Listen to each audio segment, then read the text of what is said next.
চক্রবর্তীর বাড়ির লাগোয়া বাড়িতে যারা থাকেন সেই প্রতিবেশীরাও বলছেন তারা কোনো চিৎকার ধস্তাধস্তি কিছুর আওয়াজ পান নাই, অথচ ছাদে যখন গণপতিকে খুন করা হচ্ছে তখন নাকি প্রীতিলতা সেই আওয়াজ পেয়ে ছাদে উঠতে গেছেন, আর তখন ওই দুই তরুণ তাকেও মেরে ফেলেছেন। মানে ওই দুই তরুণের গায়ে কি পরিমাণ শক্তি ছিল সেটা নিয়ে প্রশ্ন উঠেছে। তারপর তারা 3তলা ছাদ থেকে দোতলার ছাদে নেমে মাদক সেবন করছিলেন, কিন্তু তারা বেরিয়ে যাবেন কোন দিক দিয়ে বলে তাদের সিদ্ধান্ত ছিল, সেসব প্রশ্ন আছে যে বিদ্যুৎ সংযোগটা কেন তারা আগে থেকে বিচ্ছিন্ন করে রাখবেন যদি তারা সুনির্দিষ্টভাবে খুনের উদ্দেশ্যেই ওই বাড়িতে ঢুকে না থাকেন। বাংলাদেশের রংপুর শহরে একজন অবসরপ্রাপ্ত স্কুল শিক্ষক, তার স্ত্রী, তার 25 বছরের মেয়ে এবং 13 বছরের ছেলেকে একসঙ্গে হত্যা করে রাখার যে নৃশংস ঘটনা ঘটেছে এবং যা নিয়ে সারা দেশ তোলপাড়, সেই ঘটনার যে ব্যাখ্যা পুলিশ দাঁড় করিয়েছে সেটা একেবারেই বিশ্বাসযোগ্য হচ্ছে না। সাধারণ মানুষ সামাজিক যোগাযোগ মাধ্যম সয়লাভ করে ফেলছেন পুলিশের গল্পের নানা ফাঁক নিয়ে, আর মূলধারার সংবাদ মাধ্যমেও সেসব প্রশ্ন আর না তুলে উপায় থাকছে না। পুলিশের গল্পের ফাঁক মানে পুলিশকে সন্দেহ করবার এমন সব ঘটনা ঘটেছে যে এমনকি পুলিশের গায়ে যে শার্ট ছিল আগের দিন, সে শার্ট এরপর ধরা পড়েছে। পুলিশ যেই দুই তরুণকে ধরেছে এই ভয়াবহ হত্যাকাণ্ড ঘটিয়ে ফেলার জন্য, সেই হত্যাকারী বলে অভিযুক্ত একজনের গায়ে। মানে পুলিশের শার্ট কি করে গিয়ে আসামি বলে অভিযুক্ত ব্যক্তির গায়ে পরের দিন গিয়ে উঠল? পুলিশ তার ব্যাখ্যায় অবশ্য বলছে যে একই শার্ট বিভিন্ন জনের পরনে নিশ্চয়ই থাকতে পারে, কিন্তু পুলিশ যে ধরনের গল্প হাজির করেছে সে গল্পটা একেবারে বিশ্বাসযোগ্য না হওয়াতেই সম্ভবত সন্দেহ আরও দানা বেঁধে উঠছে। রংপুর জেলা স্কুলের শিক্ষক গণপতি চক্রবর্তীর পরিবারকে এই নৃশংসভাবে খুন করে রাখার ঘটনার পরেই সামাজিক যোগাযোগ মাধ্যমে জোরদার আলোচনা শুরু হয়েছিল যে রংপুর শহরে একটা মধ্যবিত্ত পরিবার, হিন্দু পরিবার, সংখ্যালঘু পরিবার, তাদেরকে সপরিবারে একেবারে বাড়ির ভেতর ঢুকে হত্যা করে ফেলে রেখে যাওয়া যায়, এটা আসলে কোনো একটি পক্ষ সংখ্যালঘু সম্প্রদায়ের উদ্দেশ্যে কোনো ইঙ্গিত দিতে বা কোনো বার্তা দিতে ঘটিয়েছে কিনা। মানে এটা একরকমের একটা সংখ্যালঘু পরিবারকে টার্গেটেড কিলিং কিনা। কারণ এই গণপতি চক্রবর্তী 2010 সালে একটা ছোট্ট জমি কিনেছিলেন রংপুর জেলা শহরে, এবং এ ধরনের পরিবারের ক্ষেত্রে যা হয়, মানে শিক্ষক মানুষ, অবসরে গেছেন, এখন হোমিওপ্যাথি চিকিৎসা করেন, সেই ব্যক্তি 3 বছর আগে বাড়িটা তৈরি শুরু করেছেন, 3তলা বাড়ি করবেন ঠিক করেছেন, কিন্তু শুধুমাত্র দোতলাটা সম্পন্ন করে বাড়িতে নিজেরা উঠে বসবাস শুরু করেছেন। এই বাড়িতে থাকা এই ব্যক্তিটিকে আসলে কেন হত্যা করা হলো, এবং যারা কারো সাথে পাচে নাই, প্রতিবেশীরা বলছেন কারো সঙ্গে তাদের কোনো শত্রুতা নাই, কোনো সম্পর্ক খারাপ নাই, এদের ব্যবহার ভালো, শান্ত মানুষ, এদের বাড়িতে ঢুকে এমন ভয়াবহ হত্যাকাণ্ড কেন ঘটবে? এমনকি পুলিশ প্রথম দিন গিয়েই কিন্তু এ কথাটাও বলে, এবং গণপতি চক্রবর্তীর পরিবারের স্বজনেরা যারা দুদিন ধরে তাদেরকে ফোনে না পেয়ে, বাড়ির 4টি ফোনের একটিতেও তাদের সাথে সংযুক্ত হতে না পেরে তাদের কি হয়েছে দেখতে গিয়ে ওই লাশ আর ভয়াবহভাবে অগোছালো বাড়ি গিয়ে আবিষ্কার করেন, সেই স্বজনেরা এবং পুলিশ দুতরফেই সংবাদ মাধ্যমকে জানানো হয়েছিল যে রীতিমতো বাড়ির বিদ্যুৎ সংযোগ বিচ্ছিন্ন করে এই 4 জন মানুষকে হত্যা করা হয়েছে। বাড়ির বিদ্যুৎ সংযোগ বিচ্ছিন্ন করার পর যে হত্যাকাণ্ড, এবং তারপর তাদের বাড়ি এলোমেলো, মানে এটা কি একটা ডাকাতির ঘটনা? যে ঘটনাই ঘটুক সেটা যে পূর্ব পরিকল্পিত, সেটা কিন্তু পুলিশও সেখানে গিয়েই প্রাথমিকভাবে পরিস্থিতি দেখেই বলেছিল এবং সংবাদ মাধ্যমেও সে কথা উঠেছিল। অথচ পুলিশ তারপরেই যেই মানে বয়ানটা হাজির করেছে, সেখানে তারা দুজন তরুণকে গ্রেফতার করেছে। একজনের বয়স 19, একজনের বয়স 23।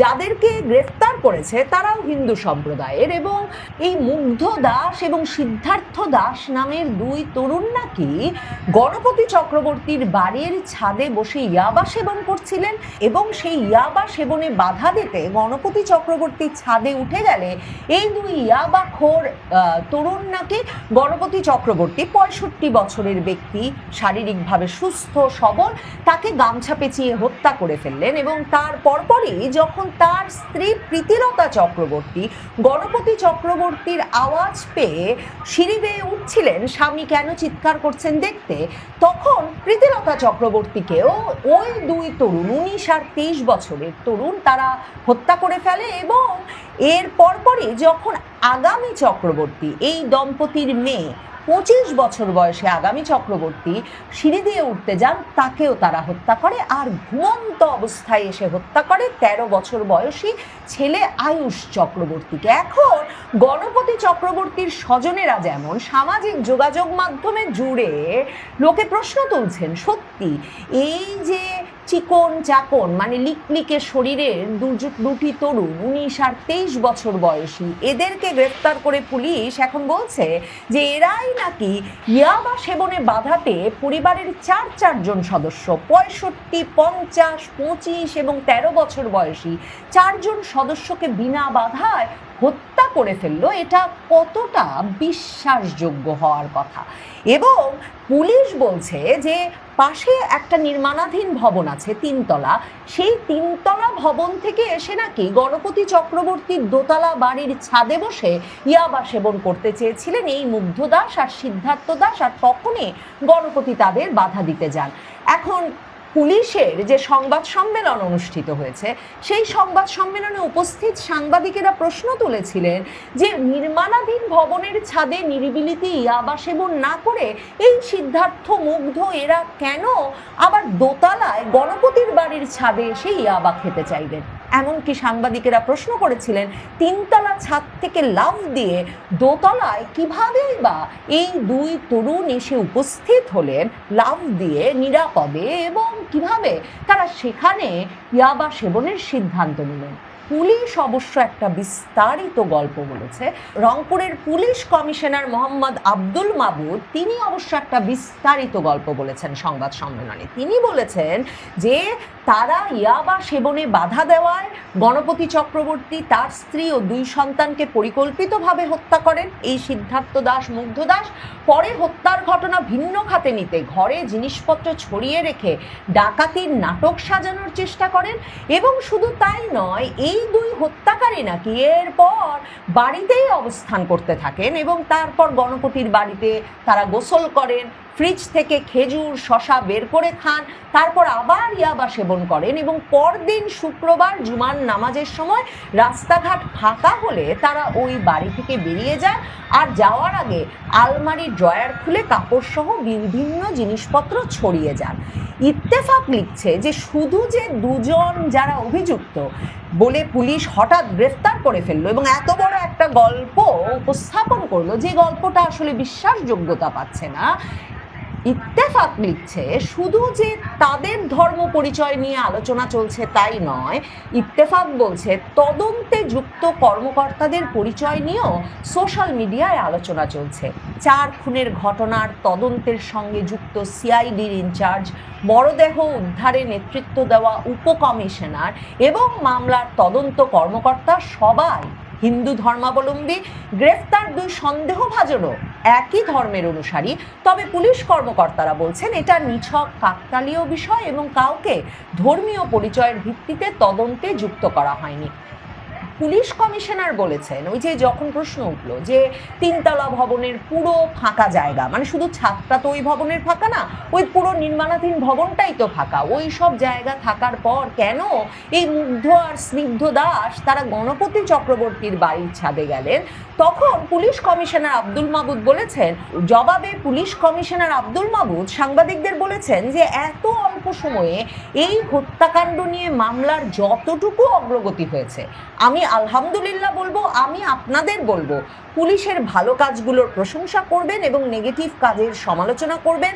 শেষে কথাটা বলবো, আমার ওপর আস্থা রাখতে পারেন। তবে নিশ্চিতভাবেই সংবাদ মাধ্যমের চাইতেও সামাজিক যোগাযোগ মাধ্যমে একের পর এক যে প্রশ্ন উঠছে, বিশেষ করে পুলিশের গায়ের শার্ট গিয়ে কিনা আসামির গায়ে ওঠার পর যেসব প্রশ্ন উঠছে, তাতে বোঝা যাচ্ছে সাধারণ মানুষ পুলিশের তদন্তের ওপর, পুলিশ যে গল্প হাজির করেছে সে গল্পের ওপর একেবারেই আস্থা রাখতে পারছে না। হত্যার কারণ সম্পর্কে পুলিশের দাবি নিয়ে সন্দেহ প্রকাশ করেছেন গণপতি চক্রবর্তীর পরিবারও। প্রীতিলতার ছোট বোন, মানে গণপতি চক্রবর্তীর স্ত্রী প্রীতিলতার ছোট বোন পূজা চক্রবর্তী বলেছেন যে কিছুই বুঝতে পারছি না, পুলিশ যে কি করছে, কি হচ্ছে। পুলিশ বলছে ইয়াবাখোর দুজন মিলে নাকি এক এক করে 4 জনকে মেরেছে। এটা আসলে কতটা বিশ্বাসযোগ্য?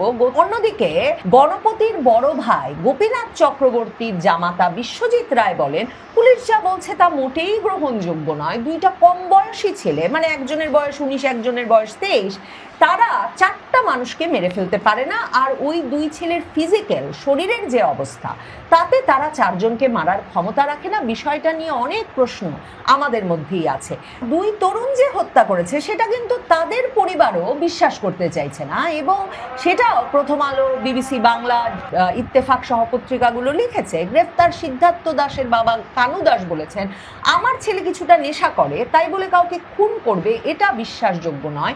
মুগ্ধ দাসের মা সেনা দাস বলেছেন, ছেলেটা কিছু ছেলের পাল্লায় পড়ে নেশা করে, তবে মানুষ খুন করা তো সহজ নয়। আসলে ওই প্রশ্নটাই বারবার জাগছে যে খুন আগে, ইয়াবা সেবন আগে, বাধা প্রদান আগে, নাকি বিদ্যুৎ সংযোগ বিচ্ছিন্ন করা আগে? মানে সামাজিক যোগাযোগ মাধ্যমে লোকে প্রশ্ন তুলছেন যে বাধাগ্রস্ত হতে গণপতির ছাদে কেন 2 নেশাখোর তরুণ যাবেন, এবং তারা ওই বাধা পেয়ে সরাসরি দৌড়ে বেরিয়ে যেতে পারতেন, কিন্তু তারা সেখানে থেকে না বের হয়ে গিয়ে তারা কেন ওখানে খুন করে ফেলার সিদ্ধান্ত নিলেন, এবং কখন তারা সে সিদ্ধান্ত নিলেন? খুন করার মতো মানসিক শক্তি, প্রশিক্ষণ কিংবা মানে এই পরিস্থিতি কি করে সৃষ্টি হলো? এমনকি গণপতি চক্রবর্তীর বাড়ির লাগোয়া বাড়িতে যারা থাকেন সেই প্রতিবেশীরাও বলছেন তারা কোনো চিৎকার, ধস্তাধস্তি কিছুর আওয়াজ পান নাই। অথচ ছাদে যখন গণপতিকে খুন করা হচ্ছে তখন নাকি প্রীতিলতা সেই আওয়াজ পেয়ে ছাদে উঠতে গেছেন, আর তখন ওই 2 তরুণ তাকেও মেরে ফেলেছেন। মানে ওই 2 তরুণের গায়ে কি পরিমাণ শক্তি ছিল সেটা নিয়ে প্রশ্ন উঠেছে। তারপর তারা 3 তলা ছাদ থেকে 2 তলার ছাদে নেমে মাদক সেবন করছিলেন, কিন্তু তারা বেরিয়ে যাবেন কোন দিক দিয়ে বলে তাদের সিদ্ধান্ত ছিল, সেসব প্রশ্ন আছে। প্রশ্ন আছে যে বিদ্যুৎ সংযোগটা কেন তারা আগে থেকে বিচ্ছিন্ন করে রাখবেন যদি তারা সুনির্দিষ্টভাবে খুনের উদ্দেশ্যেই ওই বাড়িতে ঢুকে না থাকেন। কিন্তু পুলিশ যে বয়ান হাজির করছে তাতে মনে হচ্ছে যে এক রকমের বাধাগ্রস্ত হয়েই তারা হঠাৎ করে খুন করে বসেছেন, এবং একে একে 4 জনকে খুন করেছেন সুস্থ সবল ব্যক্তি। 13 থেকে 65 বছর বয়সী এই 4 জনকে সত্যি 19 আর 23 বছরের এই লিকলিকে 2 তরুণের পক্ষে খুন করা সম্ভব কিনা সে প্রশ্নই তাই বারবার যাচ্ছে। এ ঘটনায় পুলিশের বয়ানটি যে বিশ্বাসযোগ্য হয়নি এবং কি কি ফাঁক আছে তা নিয়ে যেমন সামাজিক যোগাযোগ মাধ্যমে আলোচনার পর আলোচনা চলছে, তেমনি বারবার এ প্রসঙ্গটাও উঠছে যে কারো সাথে পাচে না থাকা একটা ছোট শহরের হিন্দু শিক্ষক পরিবারের 4 জন সদস্যের রাতারাতি খুন হয়ে যাওয়ার এই ঘটনাটি পুলিশের উচিত বিশেষভাবে তদন্ত করা, এই কারণে যাতে ওই সম্প্রদায়ের মানুষ এবং ওই শহরের মানুষের ভেতরে নিরাপত্তা নিয়ে কোনো বিশেষ শঙ্কা তৈরি না হয়।